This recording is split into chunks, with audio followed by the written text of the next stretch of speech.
আমি যখন কাজ করব তখন মাঝে মাঝে এই টাইপ টুল দিয়েই কাজ করব। তখন আপনি বুঝতে পারবেন যে টাইপোগ্রাফির স্টাইল কীভাবে তৈরি করা যায়, এবং টাইপোগ্রাফি নিয়ে আরও ব্যাপক আলোচনা হয়তো আমার এই ট্রেনিংয়ের মধ্যে আরও করতে পারবো। সুতরাং টাইপোগ্রাফি নিয়ে আমরা সময় নষ্ট না করি। আসলে টাইপোগ্রাফি অনেক বড় একটি চ্যাপ্টার, যেখানে যতই আলোচনা করব ততই আলোচনা বাড়বে। তো আপনি যদি খুবই ইন্টারেস্টেড হন টাইপোগ্রাফি নিয়ে, তখন আপনি টাইপোগ্রাফির উপরে ইবুক পড়তে পারেন, অথবা ভালো কোনো টাইপোগ্রাফি ইনস্ট্রাক্টরের ভিডিও ট্রেনিং ফলো করতে পারেন। তো যাই হোক, আমি বেশ কিছু ভিডিও ট্রেনিং ফলো করেছি। প্রত্যেকটি ক্রিয়েটিভ ওয়ার্কের মধ্যে রয়েছে একটি মজা। যেমন আপনি ফটোগ্রাফার, আপনি ফটো নিয়ে অনেক মজা; যে টাইপোগ্রাফার সে টাইপোগ্রাফি নিয়ে অনেক মজা পায়; যে গ্রাফিক্স ডিজাইনার সে হয়তো অনেক অবজেক্ট অথবা অনেক ধরনের ভেক্টর আর্টওয়ার্ক নিয়ে অনেক অনেক মজা পায়। আবার কেউ কেউ হয়তো কনসেপ্ট আর্টিস্ট, তারা অনেক ক্যারেক্টার তৈরি করে মজা পায়। তো পাগলের সুখ মনে মনে, আমি এক প্রকার পাগল, আমার সুখ মনে মনে সবসময় আসছে। So help me. আমি শেপ টুল নিয়ে যাতে আপনাদের এবার এই লেসনটি সুন্দরভাবে বুঝিয়ে দিতে পারি। তো আপনি কিভাবে হেল্প করবেন, জাস্ট আপনি বোঝার চেষ্টা করেন যে আমি কি দেখাচ্ছি এখানে। জাস্ট ওকে, নতুন একটি ডকুমেন্ট তৈরি করলাম। আপনি জাস্ট এখান থেকে রেক্টেঙ্গুলার টুল সিলেক্ট করলেন। তারপর এখানে অসংখ্য পরিমাণ অপশন, ভয় পাওয়ার কিছু নেই, খুব সিম্পল, খুব সাধারণ। তো রেক্টেঙ্গুলার টুল মানে চারকোনা একটি বক্স। আপনি হয়তো চতুর্ভুজের নাম শুনছেন, এই চতুর্ভুজটা কিন্তু এই যে। এখন যদি কোন যে এখানে ত্রিভুজ করবো, তাহলে তো প্রবলেম, ত্রিভুজ তো এখানে নাই। তো চতুর্ভুজ আপনি যখন করবেন, আপনি এখানে জাস্ট এখান থেকে ফিল কালার সিলেক্ট করবেন, যে কোনো পছন্দের কালার। ছোটো কালার লাল রং অনেক পছন্দ ছিল, যার জন্য মনে হয় এখানে লাল সবসময় অলরেডি সিলেক্ট রয়েছে। অবশ্যই আমরা লাল দিয়ে শুরু করলাম। তো লাল দিয়ে শুরু করার মানে এই না যে সবসময় আমাদের লাল দিয়ে করতে হবে। আপনি যে কোনো সময়ের কালার পরিবর্তন করে গ্রিন কালার সিলেক্ট করতে পারেন। রিয়েল টাইম সিলেক্ট থাকা অবস্থায় এটি চেঞ্জ হবে। এখান থেকে শুধু লাল কালার নয়, আপনি এখান থেকে কালার পিক করে যে কোনো কালার এখান থেকে সিলেক্ট করে আপনি ওকে প্রেস করলে সেই কালারটি সিলেক্ট হবে। অথবা যদি আপনার এখান থেকে কষ্ট হয় কালার সিলেক্ট করতে, বিশেষ করে রেক্টেঙ্গুলার শেপের এইখানে যে লেয়ার ডবল ক্লিক করেন, দুনিয়ার যে কোনো কালার এখান থেকে সিলেক্ট করতে পারেন। তো সিলেক্ট করার পর আপনি আপনার পছন্দের কালারটি এবার দেখবেন যে আপনার মডিফিকেশন করতে পারেন কি করে। যেমন আপনি যদি স্টক কালার চান, সেক্ষেত্রে আপনি এখান থেকে স্টক দিতে পারেন। ধরেন আপনি এখান থেকে একটি স্টক দিতে চান, সেটা টোটালি ব্ল্যাক। ওকে, আমি ব্ল্যাক একটি স্টক দিয়েছি, কিন্তু আমি এখনও পর্যন্ত এখানে স্টক দেখতে পারছি না। কেন দেখতে পারছি না? কারণ স্টক কালারটি ব্ল্যাক এবং খুবই ছোট, 3 পিক্সেলের, যার জন্য দেখতে পারছেন না। আপনি এখান থেকে স্টক জাস্ট 10 পিক্সেল করলেই বুঝতে পারবেন যে এখানে স্টক কালার অ্যাপ্লাই হয়েছে কিনা। এবং আপনি অবশ্যই আপনার এখানে প্রপার্টিসটা কিছুটা লাইটার কালার বা ইয়েলো টাইপের কালার সিলেক্ট করেন, তখন আপনি বুঝতে পারবেন যে আপনি এক্স্যাক্ট কোন কালারটি আপনার স্টক, কোন কালারটি আপনার ফিল। তো সাধারণত এটি আমার ফিল কালার, যেটি আমার মাঝখানে দেখতে পাচ্ছেন, এবং স্টক কালার দুটি দিয়েই। তো এবার আমরা ত্রিভুজ তৈরি করব। ত্রিভুজ তৈরি করা খুবই কঠিন।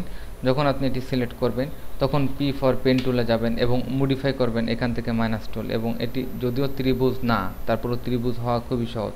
আপনি এখান থেকে সিলেক্ট করবেন, কন্ট্রোল শিফট দিয়ে ঠিক আপনার ত্রিভুজ হওয়ার জন্য যেখানে দরকার সেখানে নিয়ে ছেড়ে দেবেন, তখন ত্রিভুজ হয়ে যাবে। সহজ। তবে এটি কিন্তু একটি লেয়ারেই তৈরি হচ্ছে। মজার ব্যাপার হচ্ছে, আপনি যখন শেপ লেয়ারে কাজ করবেন, এই লেয়ারটি সিলেক্ট থাকা অবস্থায় আপনি যতগুলো শেপ তৈরি করবেন, ঠিক এই লেয়ারের মধ্যে তৈরি হবে। তবে আপনার অবশ্যই লেয়ারটি সিলেক্ট থাকতে হবে। সিলেক্ট থাকার পর আপনি যদি এখানে কোনো কিছু ড্র করেন, তাহলে নতুন লেয়ার তৈরি হচ্ছে। তো আপনি জাস্ট শিফট দিয়ে যদি ড্র করেন, তাহলে দেখুন সেম লেয়ারে তৈরি হচ্ছে।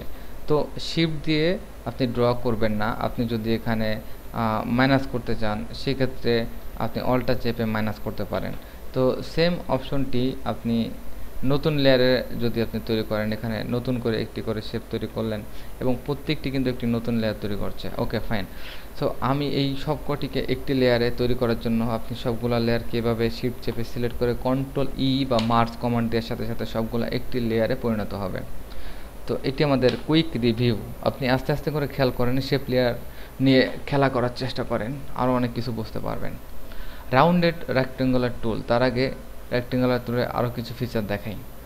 আপনি ফিল কালারকে এখান থেকে ডিসেবল করতে পারবেন, ফিল কালারকে প্যাটার্ন দিতে পারবেন, গ্রেডিয়েন্ট দিতে পারবেন, যে কোনো কালার। যদি গ্রেডিয়েন্ট দেন এবং গ্রেডিয়েন্ট দেওয়ার পরে এখানে টান দিয়ে দেখুন যে আপনার ফিল কালারটি একটি গ্রেডিয়েন্ট কালার হিসেবে এখানে অ্যাপ্লাই হবে।